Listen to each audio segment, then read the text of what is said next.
was an interesting time for the industry. It was coming out of its cocoon and didn't really develop much expertise early on.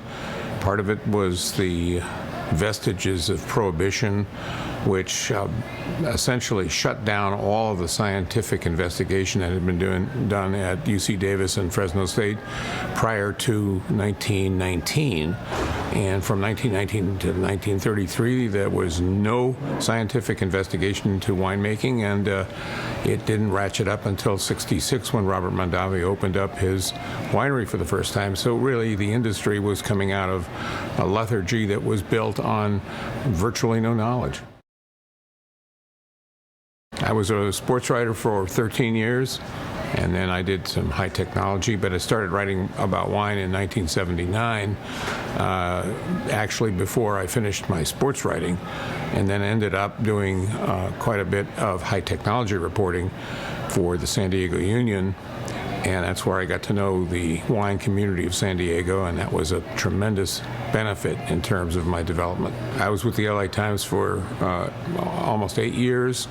I worked for Associated Press prior to that as a general assignment reporter for 10 years there, and so my background is essentially in journalism. I've written a few books, and including some books that have nothing to do with wine, which is just something to keep busy.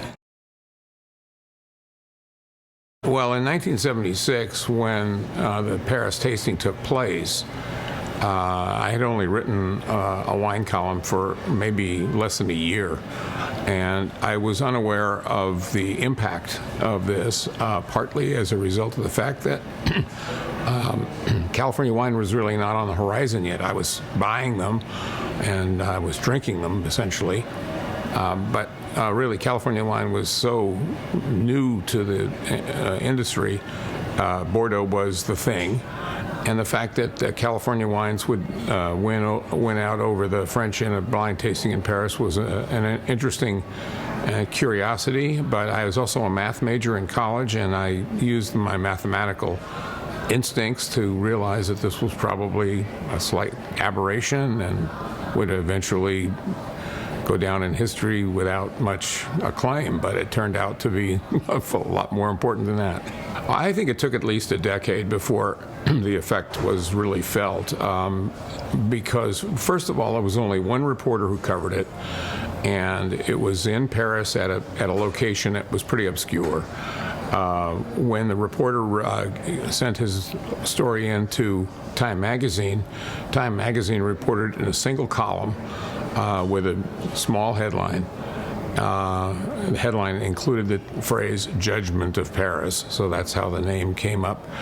But really, it didn't have any particular impact until California realized what had actually happened. And then some years later, some publicists got involved, and that was where it began to take off.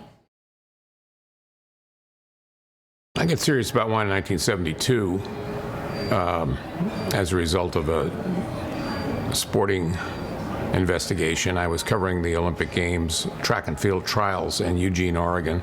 It's a long, involved story which I won't bore you with, but one Saturday night I went to dinner with a friend at the Hotel Eugene, ordered a bottle of Riesling to go with my swordfish, and then they brought the bottle of wine to the table, and I smelled it and said something wrong.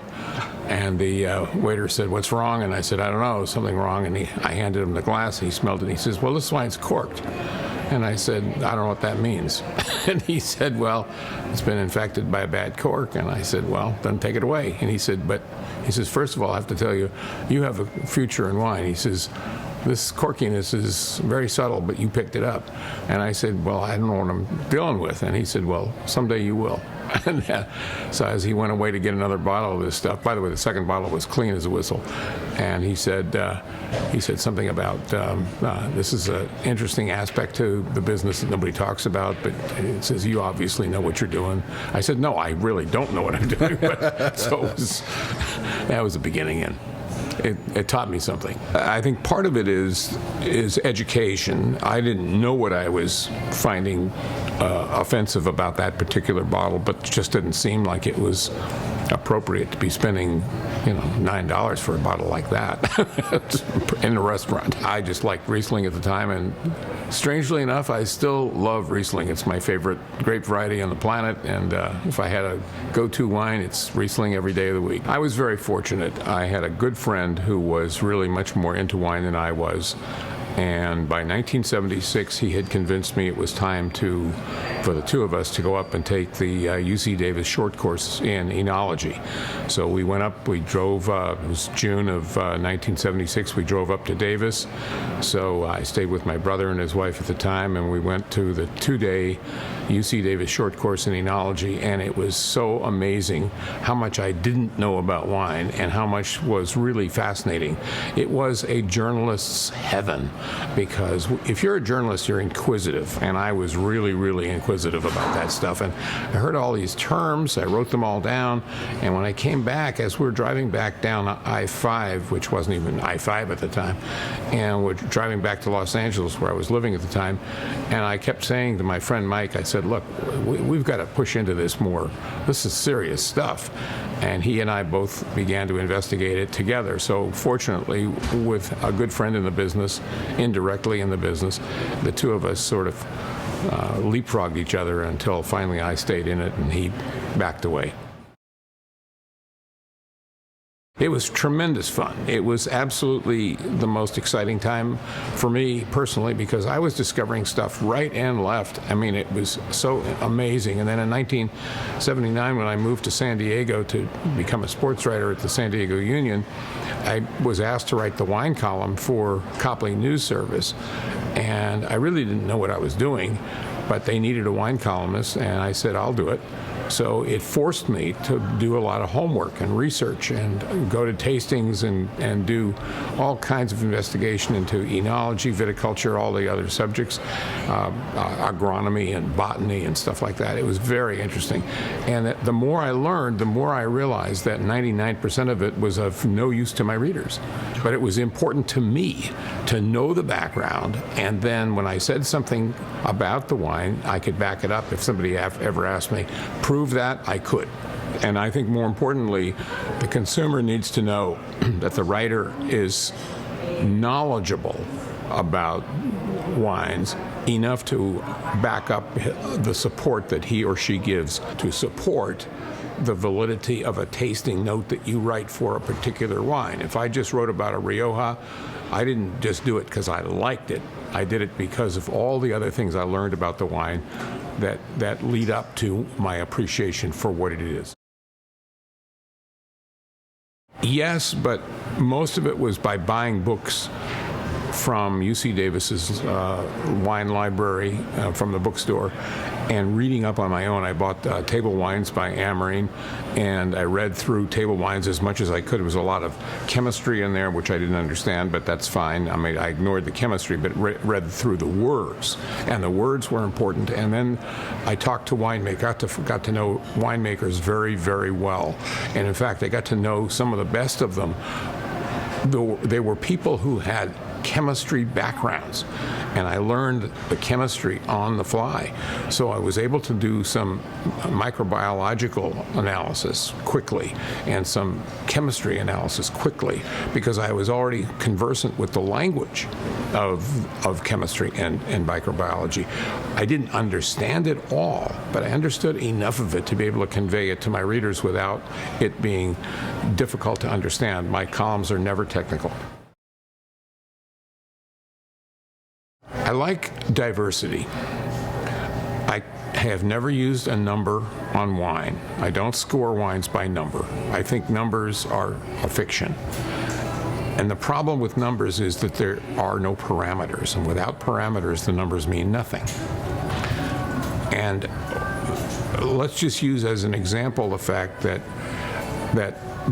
the number system that we use, 1, 2, 3, 4, 5, 6, etc., all the way up to infinity, that system has rules. 1 plus 3 and 3 plus 1 are identical.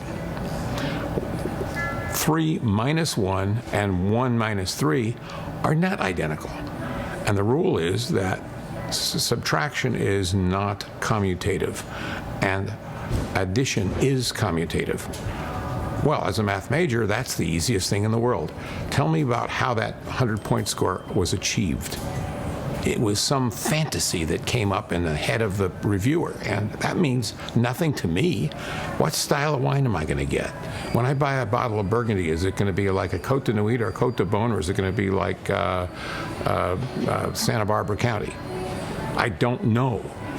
And to me, the number means very little, except for the fact that what it does mean is that the reviewer liked it if it's a high score, or that the reviewer either didn't like it if it's a low score or misunderstood it. I do a newsletter that's now a monthly newsletter, and it goes out by we have a website, and it's Vintage Experiences, and just go on to vintageexperiences.com, and you'll find a little background on me, and then there's a sign-up sheet.